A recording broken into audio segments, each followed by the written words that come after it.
आप सब लोगों को फिर से स्वागत है। आज हम सुनने वाले हैं एक सक्सेस स्टोरी। वो एसपी डिवर्स सक्सेस स्टोरी है। तो इसके बारे में मेरे इनबॉक्स में ना काफ़ी ज़्यादा मेल्स आ चुके हैं। काफ़ी लोग, काफ़ी सब्सक्राइबर्स पूछ रहे थे कि भाई when are you giving this success story out.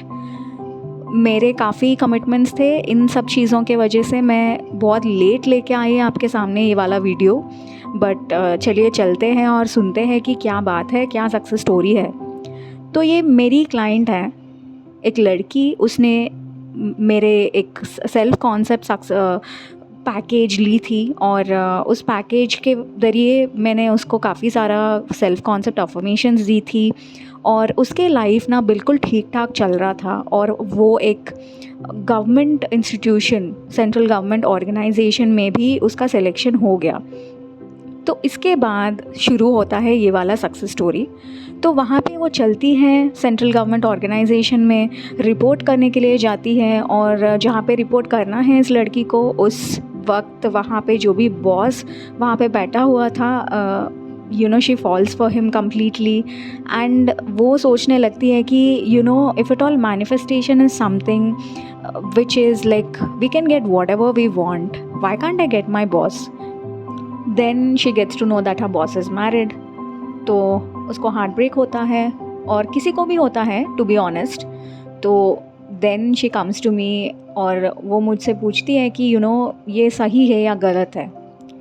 तो मैं इस चैनल के थ्रू मैं आप सब लोगों को बताना चाहती हूँ कि there is nothing right, there is nothing wrong in manifestation. अगर आपको किसी डिज़ायर के बारे में आप लोग सोचते हैं and there is an existence of that desire in your mind, then it will definitely exist in the 3D reality. ये सच है और यही एक रूल है। वैसे अगर देखा जाए तो मैनिफेस्टेशन में कोई रूल्स नहीं होते हैं, पर this is the golden rule to be honest. तो मैं इसको एडवाइस देती हूँ कि अगर तुम्हें करना है देन इट इज़ राइट। अगर तुम्हें करना है तो करके दिखाओ, अगर तुम्हें नहीं करना है तो मूव ऑन हो जाओ, but don't be in a dilemma. Then she kind of accepts the challenge और हम दोनों वर्क करना शुरू कर देते थे। और हम लोग काफ़ी she took I think 15-day session और something, I don't remember properly. और उसके बाद स्लोली बॉस और इस लड़की के बीच में बॉन्डिंग अच्छा खासा होना शुरू हो जाता था। वैसे इतना खड़ूस नहीं था boss, but at the same time he is like he used to be in his limits. But ये वाला बॉन्डिंग जो भी था, this used to happen between both of them. उसके बाद चलते हैं और आगे। इसके बाद क्या होता है, स्लोली बॉस अपने कपल डीपीज हटा देता है और सोशल मीडिया में सब जगह पर वो नॉर्मली पिक्स सब कुछ डिलीट कर देता है। एंड ऑल्सो एक बहुत ही इम्पॉर्टेंट चीज़ ये है कि वो लड़की who is the ex wife boss को अनफ्रेंड कर देती है। देन इस लड़की को, मतलब मेरे क्लाइंट को लगने लगता है कि कुछ तो डिफरेंट है, कुछ तो ऑफ है। क्योंकि ऐसा क्यों कर देती है वो लड़की, अनफ्रेंड कैसे कर देते हैं, अपने खुद के पति को अनफ्रेंड कैसे करते हैं। एंड ऑल्सो सोशल मीडिया में उस एक्स वाइफ ना सब अपने प्रेजेंस को बहुत कम कर देती है और अपने खुद के अकाउंट्स डिलीट कर देती है। और इस हस्बैंड के साइड के जो भी रिलेटिव्स हैं उन सब रिलेटिव्स को अनफ्रेंड कर देती है। और ये जो भी पिक्स उस लड़के के साथ, एक्स हस्बैंड के साथ जो भी पिक्स थे, वो पिक्चर्स को भी वो डिलीट कर देती है। देन इसको लगता है कि कुछ तो गड़बड़ है। In the meanwhile, this lady, the person who's manifesting the divorce of the boss, this girl religiously does her rituals or exercises. Rituals यहाँ पे बहुत बड़ा सा रिचुअल्स नहीं है, वो काफ़ी साइकोलॉजिकल रिचुअल्स और एक्सरसाइजेस मैंने उसको दी थी, बस वही करती थी। And also the main affirmation. उसके बाद उसको पता चलता है एक दिन, ये बहुत ही किसी और चीज़ को लेकर बहुत मूड ऑफ हो जाती है। और उस वक्त इसको वो वाला बॉस जो भी है वो मैसेज करता है और ये ऐसे चैट करते रहते हैं। और उस वक्त पे ही reveals that they are separated. और इसको एक बहुत स्वीट सा पॉजिटिव सा धक्का लग जाता है। और मैं समझ सकती हूँ, जो भी सब्सक्राइबर्स है वो रिलेट कर सकते हैं उस फीलिंग को। इसके बाद तुरंत ये कुछ नहीं पूछती है, शी एम्पथाइजेज़ विद द सिचुएशन। और उसके बाद कुछ महीने ये दोनों लोग डेट्स पे जाते हैं। पहले एक फ़िज़िकल अट्रैक्शन की तरह शुरू होता है, स्लोली एंड स्लोली। और वो बंदा आज़ाद हो जाता है उसके पास्ट वाले रिलेशनशिप से। उसके बाद फ़िज़िकल स्पार्क ये सब कुछ आ जाता है इन दोनों के बीच में। और इसके बाद कुछ महीनों के बारे में उसको जानने के बाद, मतलब थोड़ा सा फेमिलियरिटी आने के बाद, ये लड़की तब पूछती है कि आप दोनों के बीच में क्या हुआ, मतलब क्या ऐसा हो गया कि आप दोनों सेपरेट हो गए।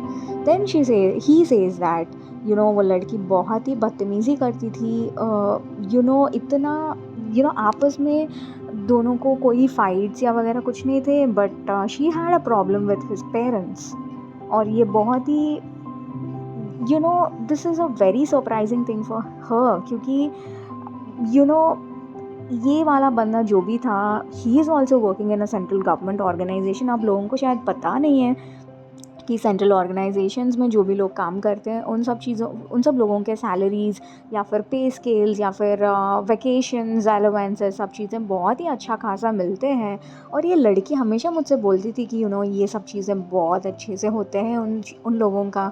और इसका बैकग्राउंड भी बहुत हाई प्रोफाइल बैकग्राउंड है पेरेंट्स का वगैरह।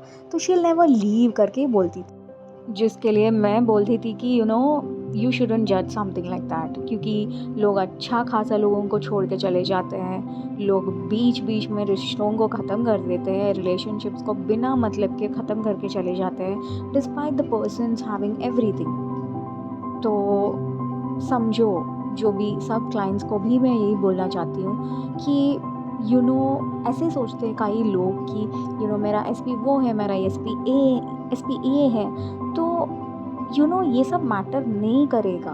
वो बंदा आप लोगों को ही चूज़ करेंगे।